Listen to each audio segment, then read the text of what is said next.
This is a fictional story inspired by experiences that some autistic women have shared. It does not represent every survivor, but it illustrates how autism, trauma, and social expectations can become deeply intertwined. Hannah had always felt like she was learning life from a script everyone else had received at birth. She studied conversations before joining them. She rehearsed greetings. She copied other women's smiles, laughter, and gestures, hoping no one would notice how much effort it took. Her family had only one question left. So, have you met someone? At church, at coffee ceremonies, and at family gatherings, the question never changed. When are we going to celebrate your wedding? You don't want to be alone forever. She smiled politely. Inside, she wished the conversation would end. Hannah was autistic. She was also asexual, although she had never told anyone. She knew her family loved her. She also knew they could not imagine a happy life that did not include marriage. Then she met Daniel through mutual friends. He was friendly, confident, and everyone seemed to like him. One afternoon, after a group outing, they were alone together. Without asking, Daniel touched her intimately. Hannah's mind screamed, "Move, say something, and push him away." But her body would not move. Her voice disappeared. Seconds felt like hours. When he finally stepped back, he smiled casually, as if nothing unusual had happened. Hannah walked home in silence. That night, she replayed the moment over and over. Why didn't I stop him? Did I somehow give the wrong impression? What will people think if I tell them?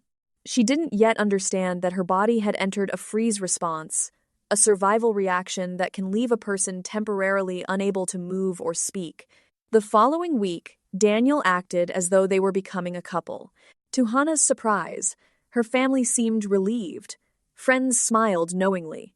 Finally, they thought, she had found someone. For the first time in years, people stopped asking why she wasn't dating. They stopped trying to introduce her to men. They stopped questioning whether something was wrong. So Hannah made a decision that even she struggled to understand. She continued appearing with Daniel at group gatherings, not because she loved him, not because she wanted a relationship, and certainly not because what he had done was acceptable.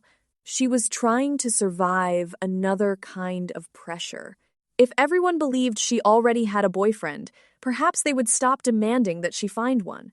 The lie felt easier than explaining autism, easier than explaining asexuality, easier than explaining the assault. Months passed. Each gathering became another performance. Friends congratulated her. Relatives smiled. No one saw the panic beneath her polite expression. Every time Daniel stood beside her, she remembered freezing. Every photograph captured a smile she did not feel. Eventually, a trusted counselor asked her a simple question. "What do you want?" No one had asked her that before. The answer came slowly.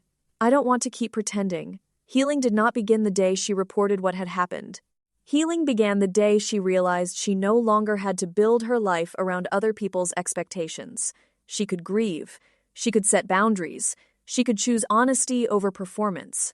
And she could discover that a meaningful life does not require pretending to be someone she was never meant to be. Not every autistic survivor responds this way. Many cut off contact immediately. Others report the abuse right away. Some freeze and later struggle to understand their own reactions. Trauma has no single script, but one lesson remains constant. Continuing contact with an abuser, or appearing friendly afterward, does not mean the abuse did not happen. Survivors may remain in contact for many reasons: fear, confusion, coercion, social pressure, dependence, or the hope of regaining a sense of normality. Their actions after trauma should never be mistaken for consent.